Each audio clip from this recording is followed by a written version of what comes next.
O convite de Jesus a Zaqueu me chama muita atenção, né.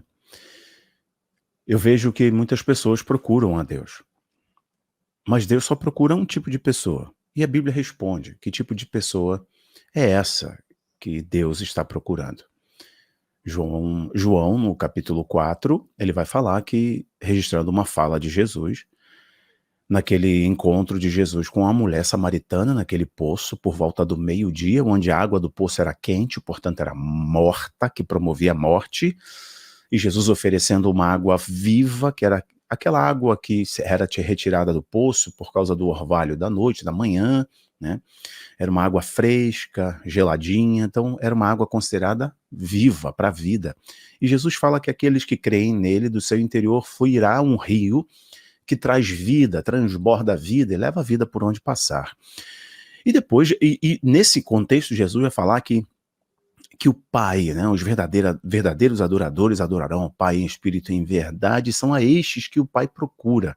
É muito interessante, né? Essa é uma figura de linguagem, porque Deus encontra tudo e a todos, ele conhece tudo e a todos, né? Deus é onisciente, onipotente, onipresente. Isso Deus procura, nos lembra diretamente, me lembra diretamente lá no Jardim do Éden. Adão, quando Adão se escondia, porque já havia provado do fruto da desobediência. Ali Adão tinha desobedecido a Deus. E a mulher que foi tirada do seu lado, Eva, e aí a palavra tirada da costela, tirada do seu lado, né? Então refere-se a algo que protege e sustenta o homem. Então, Adão e Eva, quando eles se tornam um, juntando as duas carnes, porque Eva foi tirada de Adão, Eva protegia os órgãos vitais de Adão e protegia a estrutura de Adão. Ou seja, se Eva permanecesse firme e forte, Adão estava de pé. Este é o sentido. Mas quando Adão e Eva desobedecem a Deus, a Bíblia diz que eles notam a sua nudez, observam a sua nudez, e agora estão escondidos. Então Deus diz: Adão, onde estás? É uma pergunta de retórica, porque quem está fazendo a pergunta já sabe a resposta. Ali, o segredo está por trás dessa pergunta. Adão, onde você está? É o propósito, né? É a integridade, é a visão, é a missão. O que você fez com que eu te dei? Essa é a pergunta. Então, quando a gente vê Jesus falando que o Pai procura adoradores, ele está falando de pessoas que têm no coração a motivação de adorar a Deus como força motriz de sua vida. De quando eu adoro a Deus, eu não adoro distante, eu adoro a um Deus que é de perto e é de longe, um Deus que está presente em todos os lugares. Eu não o adoro por mera prática religiosa. E são estes que o Pai está procurando, né? Que a sua vida vai ser um exemplo claro de uma jornada de adoração e de verdade. Pois, olha que interessante, quando Jesus diz para Zaqueu: Zaqueu, desce, eu quero ir na tua casa. Isso é uma confrontação para aqueles que tinham na prática religiosa costumeira uma prática de adoração. E Jesus, quando Zaqueu escuta aquilo, chamando-o pelo nome, dizendo que entraria em sua casa, é escandaloso porque a graça é escandalosa. A graça da cruz do Calvário é escandalosa para nossa moralidade religiosa, nosso senso de justiça humano. Como pode, né, um homem corrupto, corrompido, né, e que usa os instrumentos legais romanos para poder extorquir o povo? Zaqueu entendeu e na mesma hora desceu. Imediatamente Zaqueu desceu e fez um jantar na casa dele para Jesus. Eu lembro de Mateus, eu lembro de Marcos, né? Marcos capítulo, se não me engano, capítulo 2 em diante, que tem um chamado de Levi. Jesus convoca Mateus ou Levi, Marcos capítulo 2, versículo 13. Quando Jesus passa pela coletoria, aquele posto ali que estava no entrucamento da cidade, Mateus, o Levi, estava exercendo a sua profissão. Jesus olha para ele e diz: me segue. E eu fico olhando para isso porque Mateus imediatamente, diz a Bíblia, Mateus deixou tudo e seguiu a Cristo. O que estava embutido nestas palavras de Cristo, me segue, que fez Mateus largar tudo, toda a sua segurança para segui-lo? Eu penso em muitas respostas, mas antes de falar sobre essa resposta, eu lembro do Antigo Testamento, quando Elias chamou Eliseu. Elias olha para Eliseu e diz, me segue, usa uma expressão que significa assim, se você me seguir, você se tornará igual a mim. Então a expressão que Elias usa para chamar Eliseu, Eliseu entende e diz, me deixa despedir dos meus pais, vamos embora, vamos queimar os bois, vamos sacrificar e vamos seguir. Ou seja, vamos romper com a vida antiga, o ciclo antigo, porque eu entendi a dimensão do convite, eu estou olhando para o maior profeta da nossa época e da nossa região. E este cara está me chamando para segui-lo. Segui-lo seja meu discípulo. Servo, na Bíblia, inclusive significa, a palavra utilizada para servo é aquele que fica na porta olhando para ver o seu senhor chegar, vigiando para ver o seu senhor chegar, né? É por isso que o Senhor Jesus falou que nós temos que ser o servo que fica olhando à volta do seu Senhor, o servo vigilante.